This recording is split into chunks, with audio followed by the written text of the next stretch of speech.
Bismillahirrahmanirrahim. Assalamualaikum warahmatullahi wabarakatuh. Alhamdulillah wassalatu wassalamu ala Rasulillah wa ala alihi washabihi ajmain, amma ba'du. Qala ta'ala fil Qur'anil Karim, a'udzubillahi minasyaitonir rajim. Bismillahirrahmanirrahim. Qalu subhanaka la ilma lana illa ma 'allamtana innaka antal alimul hakim.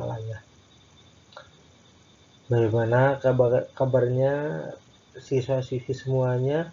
Mudah-mudahan yang mendengarkan video ini semuanya dalam keadaan sehat walafiat. Shalawat dan salam mudah-mudahan tetap tercurah kepada Habibana wa Nabiyana Muhammad Shallallahu Alaihi Wasallam. Mudah-mudahan shalawat dan sahabatnya tetap tercurah kepada keluarganya, sahabatnya, dan kita selaku umatnya yang turut berajalnya sampai akhir kiamat. Baik, sebelum kita mengawali pembelajaran kali ini, dipersilakan untuk seluruh siswa mempersiapkan diri dulu, catatannya, pulpennya, ya, tulisnya mohon dipersiapkan dulu semuanya, agar nanti jika ada penjelasan yang penting bisa segera dicatat agar tidak lupa. Oke, minggu kemarin kita sudah membahas tentang gejala alam biotik dan abiotik, di mana gejala dan abiotik itu adalah peristiwa yang terjadi kepada makhluk hidup dan makhluk tidak hidup. Ada peristiwa. Nah, peristiwanya itu adalah berupa, salah satunya adalah bencana. Nah, kita lihat dulu ini pendahuluannya. Nah, bencana adalah peristiwa atau rangkaian peristiwa yang mengancam dan mengganggu kehidupan dan penghidupan masyarakat yang disebabkan baik oleh faktor alam atau faktor non-alam maupun faktor manusia, sehingga mengakibatkan timbulnya korban jiwa manusia, kerusakan lingkungan, kerugian harta benda, dan dampak psikologis. Nah, di sini ada bencana non-alam, ya, ada alam dan non-alam. Nah, bencana alam adalah bencana yang diakibatkan oleh peristiwa atau serangkaian peristiwa yang disebabkan oleh alam, antara lain berupa gempa bumi, tsunami, gunung meletus, banjir, kekeringan, angin topan, dan tanah longsor. Bencana alam adalah bencana yang diakibatkan oleh peristiwa atau rangkaian peristiwa non-alam yang antara lain berupa gagal teknologi, gagal modernisasi, epidemi, dan wabah penyakit. Nah, dari bencana ini memang perlulah suatu pencegahan agar dampak yang ditimbulkan tidak begitu besar, ya. Nah, yang sering kita sebut dengan mitigasi, ya. Nah, jadi pada kesempatan ini Bapak akan membahas tentang mitigasi bencana alam, khususnya pada contohnya adalah di bencana alam banjir. Nah, adapun rangkaian kegiatan yang akan dilaksanakan, yang pertama tentang mitigasi bencana alam, yang kedua tentang penjelasan banjir, yang ketiga tentang penanggulangan banjir. Nah, kita maju ke mitigasi bencana alam, ya. Mitigasi bencana alam merupakan tindakan berkelanjutan yang diambil untuk mengurangi atau menghilangkan resiko jangka panjang terhadap kehidupan dan properti dari bahaya. Singkatnya, apa itu mitigasi sendiri merupakan salah satu cara dalam menanggulangi bencana. Jadi mitigasi merupakan salah satu cara, ya, cara menanggulangi bencana. Jadi mitigasi adalah salah satu cara menanggulangi bencana. Nah, adapun jenis-jenis mitigasi, satu mitigasi struktural, yang kedua mitigasi non struktural. Mitigasi struktural merupakan upaya untuk mengurangi kerentanan terhadap bencana dengan cara rekayasa teknis bangunan tahan bencana. Bangunan tahan bencana adalah bangunan dengan struktur yang direncanakan sedemikian rupa sehingga bangunan tersebut mampu bertahan atau mengalami kerusakan. 2. Mitigasi non struktural. adalah upaya mengurangi dampak bencana selain dari upaya tersebut di atas, bisa dalam lingkup upaya penanggulangan bencana seperti membuat suatu peraturan. Ya, ini berkaitan dengan pencegahan dari pemerintah, dibuatkan undang-undangnya, dibuatkan legislasinya, perencanaan wilayah, asuransinya, ya agar nanti dampaknya tidak begitu besar. Nah, dari mitigasi bencana alam itu, ya Bapak ambil salah satu tentang bencana banjir, ya. Nah, dalam bencana banjir ini akan dibahas tentang mitigasi bencana. Ya. Yang kedua, mitigasi bencana banjir. Yang ketiga, penyebabnya apa, lalu dampaknya apa, lalu solusinya apa. Ya, seperti biasa ada masalah, ada penyebab, ya, ada dampak, ada solusi. Ya. Nah, ini terkait dengan mitigasi bencana. Apa itu mitigasi bencana? Serangkaian tindakan yang dilakukan sejak dari awal untuk menghadapi suatu peristiwa dalam alam dengan mengurangi atau meminimalkan dampak peristiwa alam tersebut terhadap kelangsungan hidup manusia dan lingkungan hidupnya. Jadi di sini ya di garis bawah di board ya itu tindakan untuk mengurangi atau meminimalkan dampak. Adapun mitigasi bencana banjir adalah upaya yang dilakukan untuk mencegah atau mengurangi resiko dari bencana banjir. Nah, upayanya apa ya? Agar nanti dampaknya, resikonya tidak terlalu besar ya. Nah, ini penyebab terjadinya banjir. Yang pertama, curah hujan tinggi. Curah hujan tinggi. Penyebab apa sih yang menyebabkan curah hujan itu tinggi? Nah, biasanya curah hujan tinggi itu ya akibat yang pertama ya banyak sekali faktor-faktor penyebabnya ya. Misalkan karena banyaknya gas polutan dari asap kendaraan bermotor, dari penguapan tanah lalu bersatu di sana ya, bersatu di awan lalu mengakibatkan curah hujan sangat tinggi. Pemanasan global juga sama ya, bisa mengakibatkan curah hujan sangat tinggi. Lalu yang selanjutnya sungai yang mengalami pendangkalan ya. Sebutkan contoh dan akibatnya. Coba sebutkan contohnya apa ya dari sungai yang mengalami pendangkalan. Nah, ini biasanya terjadi pada sungai-sungai yang memang sudah lama ya tidak dikeruk airnya, tidak dikeruk tanahnya, atau bisa juga diakibatkan karena pembuangan sampah sembarangan. Misalkan satu orang membuang bekas-bekas kayu ya ke sungai. Kalau ada 1.000 orang yang membuang sampah, ya otomatis semuanya akan berdiam di sana dan terjadi pendangkalan. Jika terjadi pendangkalan, maka air akan gampang meluap ke rumah-rumah penduduk ya, yang seharusnya cepat mengalir, tapi karena sungainya tidak mampu untuk memuat air, maka air tersebut akan meluap keluar dari sungai tersebut. Yang selanjutnya lahan yang rusak ya.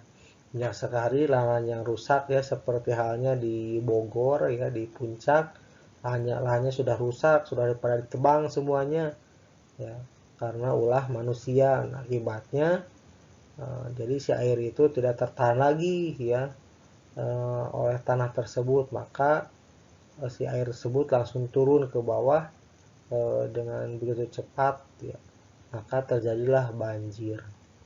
Yang selanjutnya hutan yang gundul ya, ini akibat contohnya seperti di Puncak ya, di Bogor banyak sekali yang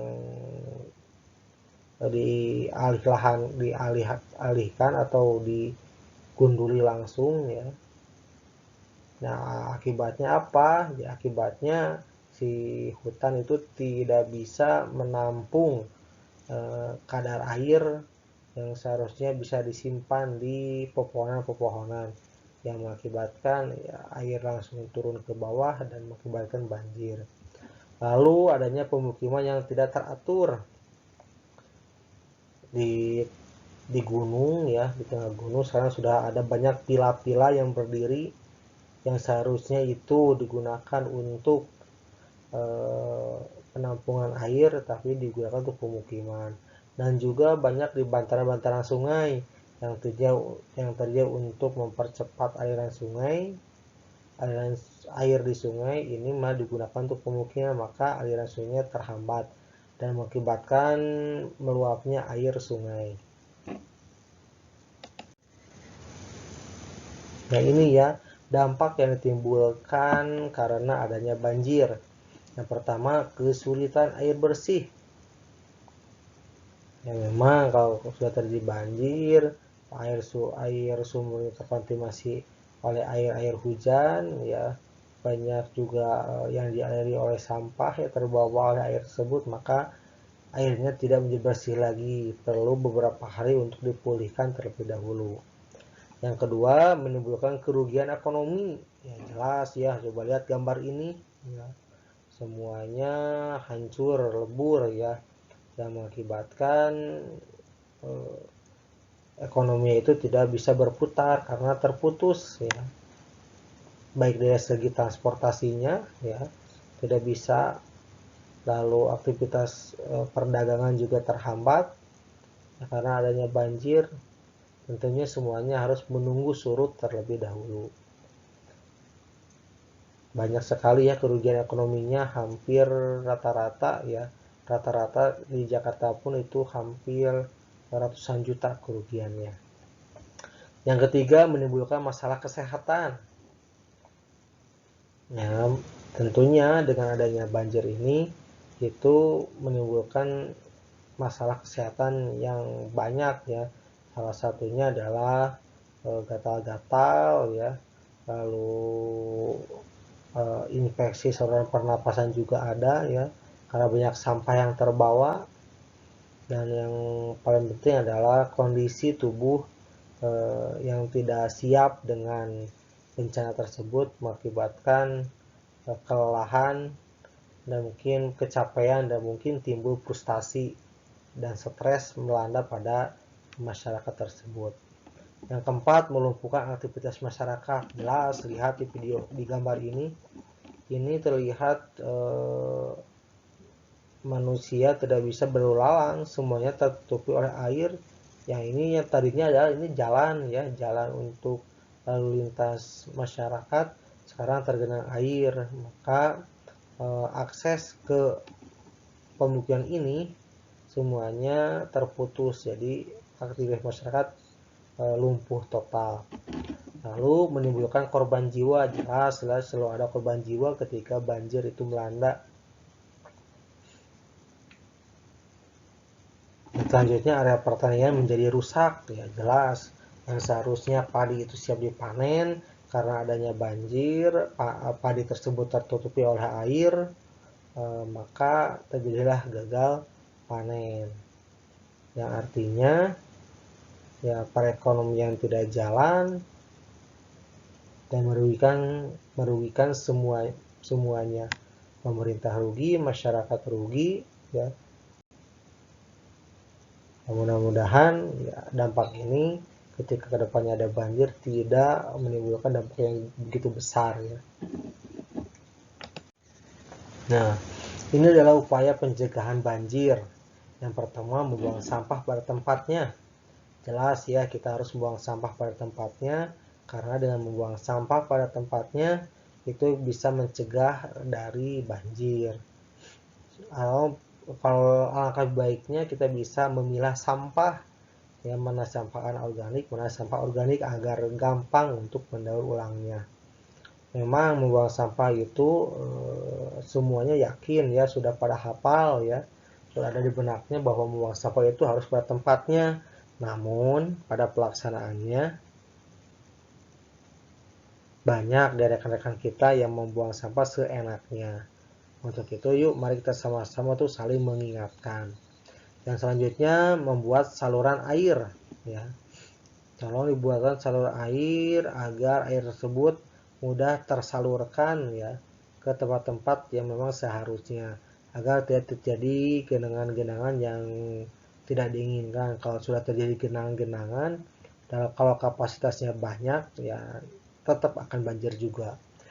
Yang selanjutnya mendirikan bangunan pencegah banjir. Nah, ini adalah cara pencegahan bencana dengan pencegahan struktural ya. Misalkan bangunannya itu dibuat 2 tingkat ya, agar nanti jika banjir bisa pindah ke lantai atas, atau dibuat sedemikian atau dinaikkan tanggulnya agar ketika ada banjir tidak meluap ke perumahan-perumahan. Selanjutnya membersihkan dan merawat fasilitas penyaluran air. Nah, tolong dibersihkan dan dirawat fasilitas penyaluran air, misalkan di selokan-selokan ya. Mohon untuk dibersihkan setiap berkala. Kalau ada banyak sampah yang tertimbun, segera dibuang ke tempatnya ya. Segera dibersihkan, karena kalau didiamkan lama-kelamaan akan menggunduk ya dan menghalangi jalannya air, dan nanti air tersebut akan meluap ke pemukiman. Jadi tolong dirawat ya, dirawat secara berkala fasilitas penyaluran air. Yang selanjutnya menanam pohon berbatang besar di sekitar rumah. Nah, yuk kita sama-sama budayakan menanam pohon berbatang besar di sekitar rumah ya. Agar apa? Agar jika ada air hujan itu kita bisa menampung air tersebut di pohon tersebut ya. Selanjutnya kawasan terbuka hijau atau green open space ya. Yuk kita bersama-sama pemerintah untuk membuka kawasan terbuka hijau ya, agar ya itu untuk penyerapan air, agar kalau ditembok semua ya, ditembok maka tidak ada penyerapan air. Yang seharusnya air itu diserap oleh tanah, ini tidak diserap, maka akan terjadi penumpukan air dan mengakibatkan banjir. Yang selanjutnya melestarikan hutan ya. Yuk kita sama-sama lestarikan hutan ya. Jangan menebang hutan ya, jangan membakar hutan. Agar apa? Ya, agar tidak terjadi hal-hal yang tidak diinginkan. Misalkan ya, untuk pencegahan untuk banjir ya bisa terjaga, longsor bisa terjaga. Nah, kerusakan itu ya, bencana itu memang awalnya tetap ya dari ulah manusia itu sendiri ya. Dan Allah telah berkata di dalam Al-Quran bahwa akan terjadi kerusakan di darat dan di lautan akibat ulah manusia. Nah, untuk itu ya, mari kita sama-sama untuk melestarikan hutan agar kita terhindar dari bencana.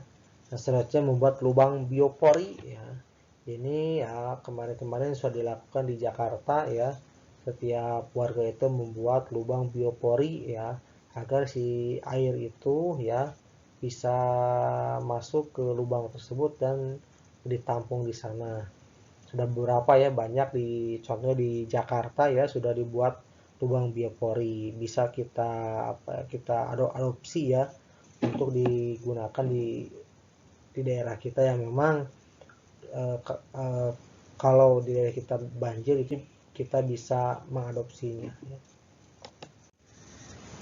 Nah, ketika penjagaan telah dilakukan tapi bencana banjir tetap terjadi, maka apa yang perlu kita lakukan?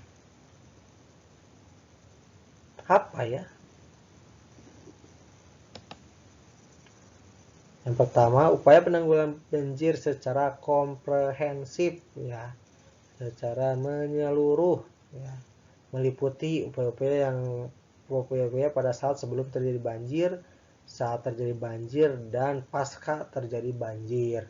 Nah, memang kalau sudah ya dilakukan pencegahan tapi masih ya, tetap kita harus menindaklanjutinya ya, upaya-upayanya sebelum, sedang ya, dan setelahnya. Penanggulangan banjir pada tahap kesiapsiagaan Berarti ini sebelum adanya banjir ya. Biasanya dilakukan di musim kemarau menghadapi musim hujan. Yang pertama, melakukan pertemuan masyarakat. Nah, ini ya, lakukan di musim kemarau kita harus rapat dengan masyarakat bagaimana caranya untuk menghadapi banjir tersebut ya. Selanjutnya memberikan pengetahuan dan peningkatan kesadaran kepada masyarakat ya. Tetap ya kita harus memberikan pengetahuan dan meningkatkan kesadaran kepada masyarakat ya. Kalau memang masyarakat terlalu luas ya, kita beri contoh oleh diri sendiri terlebih dahulu. Kalau diri sendiri kita sudah siap ya, insya Allah orang tua, keluarga, masyarakat akan mengikutinya. Selanjutnya memberdayakan masyarakat melalui organisasi kemasyarakatan dan pemerintah ya. Jadi memberdayakan masyarakat kepada organisasi kemasyarakatan untuk menanggulangi banjir tersebut. Biasanya kalau lewat organisasi semuanya atau lewat pemerintah ya, masyarakat selalu siap ya. Lalu kampanye keterlibatan masyarakat dan pertolongan diri sendiri ya, memang harus dikampanyekan ya untuk menyadarkan masyarakat ya akan pentingnya pencegahan banjir. Lalu membuat sistem peringatan dini berupa sirine atau pengeras suara. Nah, ini biasanya dilakukan misalkan ya di Bogor, di Katulampa itu ya, di bendungan Katulampa misalkan debit airnya sudah sekian. Nah, di kota Jakarta ini sudah ada sirine peringatan ya bahwa di Katulampa sudah sekian, maka harus siap siaga. Ada kategorinya ya. Dan selanjutnya pelatihan dan pendidikan kepada masyarakat ya, dampak yang ditimbulkan dan bagaimana harus bersikap dalam menghadapi bahaya banjir. Lalu menyiapkan tempat pengungsian ya, jika memang pengungsiannya sudah ditentukan ya enak ya, saya tinggal lari saja gitu. Selanjutnya menyiapkan proses pengungsian, pembuatan menandai jalur evakuasi ya, melakukan sistem pengecekan ya, lalu membentuk tim pencarian. Ini adalah langkah-langkah sebelum terjadi banjir ya, atau sebelum di musim penghujan ya. Biasanya ini terjadi di musim kemarau menuju ke musim penghujan. Lalu penanggulangannya ya pada tahap sebelum banjir ya. Penanggulangannya nih, tidak membuang sampah sembarangan ya. Ini lagi kerja bakti ya, membuang sampah ya. Tolong jangan membuang sampah sembarangan. Selanjutnya membuat drainase yang baik. Nah, ini sama nih, lagi membuat drainase ya, jalur air nih ya. Membuat tempat penyerapan atau lubang biopori ya, kita buat seperti halnya di Jakarta ya. Banyak setiap titik, beberapa titik ya yang dibuat lubang biopori. Lalu membersihkan sungai dan selokan dari sampah dan endapan lumpur ya. Banyak ini di Jakarta ya sudah dilakukan pengerukan sungai ya, berapa ekskavator ya yang diturunkan untuk mengeruk setiap sungai agar tanahnya tidak dangkal ya. Lalu memindahkan bangunan atau konstruksi yang berada pada jalur banjir. Nah, kalau misalkan sungai ini beres ya, aliran sungainya beres, jadi memang bangunan tidak perlu dipindahkan, tapi kalau memang harus dipindahkan ya harus direlokasi ke tempat yang lebih baik. Lalu melakukan koordinasi dengan wilayah sekitar dan merencanakan tindakan-tindakan yang diperlukan dalam menanggulangi banjir. Ya tetap ya kita harus berkoordinasi dengan wilayah setempat ya, minimal dengan aparatur desa setempat. Lalu melakukan penghijauan ya, jelas kita harus melakukan penanaman agar membiasakan diri ya agar tidak terjadi banjir. Nah, penanggulangannya yang pada tahap terjadi banjir nih, melakukan komunikasi dan koordinasi dengan pihak-pihak terkait, melakukan pencairan dan penyelamatan, pendataan terhadap korban, mengungsi ya, ini prioritas utama ya, tetap kita harus mengungsi dan membangun sebuah kelompok ya untuk melindungi masyarakat yang terkena banjir. Nah, ini ya tahapan penanggulangan tahap banjir terjadi ya. Nah, yang selanjutnya penanggulangan banjir tahap setelah terjadi banjir, yang telah melakukan analisa kerusakan dan kebutuhan perbaikan. Jadi kalau banjir itu terjadi, paskanya harus dihitung berapa bentuk berupa kerusakan dan kerugiannya. Kalau sudah terukur, nanti jika ada pemerintah ingin membantu, nah udah jelas ya kebutuhannya berapa, nanti tinggal disalurkan saja. Lalu pendekatan terhadap organisasi dan lembaga lain dapat membantu.